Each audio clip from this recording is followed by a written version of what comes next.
pears going first because they need to cook for quite a while. And we're just gonna leave them up there and let them tease you. They're gonna smell absolutely amazing, okay? So first, this is gonna be a wine poach, and I'm using a dry red wine. Cinnamon stick, okay? Cinnamon sticks work better for this kind of thing. You can use dried cinnamon if you want, but this will release a little better, give you an awesome flavor, okay? And then clove. Are you guys all familiar with cloves? Yep. See them? They go well with ham. 2 of those in here. All right, and then I want a little citrus in there, so we're gonna do orange. We're gonna zest our orange. When you're zesting, you want to make sure, like Joel was talking about earlier, you just want that bright outside part. If you get down any further to the white part, you'll get a bitter flavor that you don't want. We're going to bring it to a simmer just to release the cinnamon and the clove. And at that point, you would let it simmer for 5 minutes. Okay? In the meantime, I'm going to peel my pears. So when I was looking at pears, you can use a lot of pears for this, but you want something that's slightly firm. These are Boston pears, and they hold up pretty well. So you want to think about that because you are cooking it and you still want the shape when you're done. And I'm just going to cut the bottoms of them so that they stand upright. That's all. Leave the stem on, it makes a nice presentation. For the 3 to 24 hour period, you leave them in the sauce. Then you pull them out. You can half them, you can serve them fanned out, anything like that. And you're going to reduce your sauce by half. Okay? So you're going to get a nice sticky syrup once you pull that out. And the way I like to plate them, you can see those pears with all those colors. And then that is a little mascarpone sweetened with some honey. Okay? Right on top. And we're going to drizzle the sauce.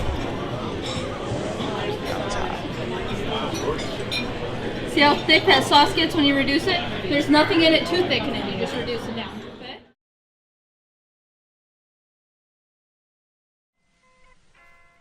So while you have your pear recipe, now switch to your chicken, your milk poached chicken, okay? Alright, the milk poached chicken was one that threw me. I wasn't quite sure what to think about it, but I adapted the recipe I found, and I really fell in love with this one. So I think you guys will like it too. Alright, if you read your recipe, it says 2 cups of carrots julienne. So we just want relatively thin, matchstick style cuts. Okay, it's gonna cook pretty quickly. It's gonna cook nice in the milk with the chicken. The easiest way to do that, I'm gonna show you, at least for me. I cut them into manageable pieces.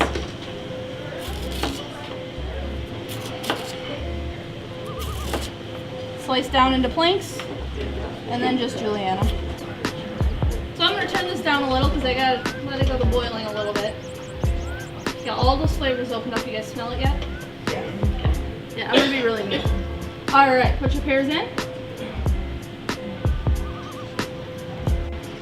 And we're going to let this go for about 25 minutes, and we're going to turn the pears throughout the process so that they pick up that color. Okay? Now to deal with my leek, your recipe calls for 1 leek. These are relatively small, so I'm using 2. Leeks are dirty. Leeks have a lot of dirt hidden in all these crevices. So what we're going to do is thinly slice it and submerge it in water. So we're going to take all this, let it separate in the water. In the meantime, I'm going to get our poaching liquid ready. This one is really simple. Lemon zest. And then another flavor that goes really well with lemon and chicken is thyme.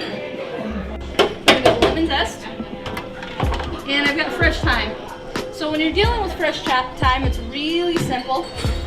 You hold on to one end, you pull straight down, and all those little leaves come right down with it. So this is my poaching liquid.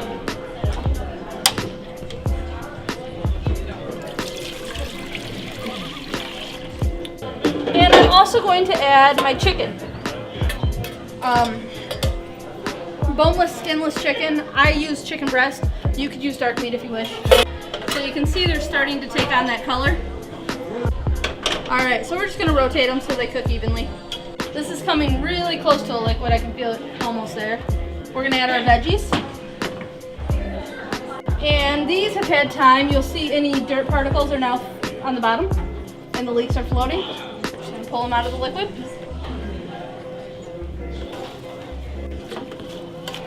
I'm going to submerge this all down as much as I can. While Joel was doing the asparagus, our chicken got done. You can see it down in there. It's all done. So what we're going to do is we're going to pull all our veggies out from our milk. If you're doing just a small batch like this, you can do it with tongs. If you're doing a lot of it, feel free to run it through a strainer and save the milk. Now we're going to use this milk to create a sauce. We are going to add sour cream. That's going to thicken it quite a bit. And I'm doing this on the burner, but there's no heat to it. Mustard, just regular yellow mustard. And then we're going to do quite a bit of salt and pepper. Just keep stirring it into it. So in the meantime, we're going to quickly take our chicken here and we're going to shred it. Okay? We don't want to cut it up. We don't want to dice it. We want these torn edges so that they pick up the sauce. Relatively big pieces still, but nice and shredded. So all of these edges are going to pick up that sauce. You can serve this over several things. I would recommend rice or like a polenta would be really good with this. So I'm going to put down a bed of rice. One of the key things in this dish is the salt and pepper. See, I'm glad I did it. To plate this, you can do it one of two ways. You can add your chicken and veggies back into your pot and then pour it over it. Or you can do a nice little layered look. Just season. Pile those beautiful veggies right on top. And this is a relatively light dish, so if I was serving it to company, I would throw a little parsley.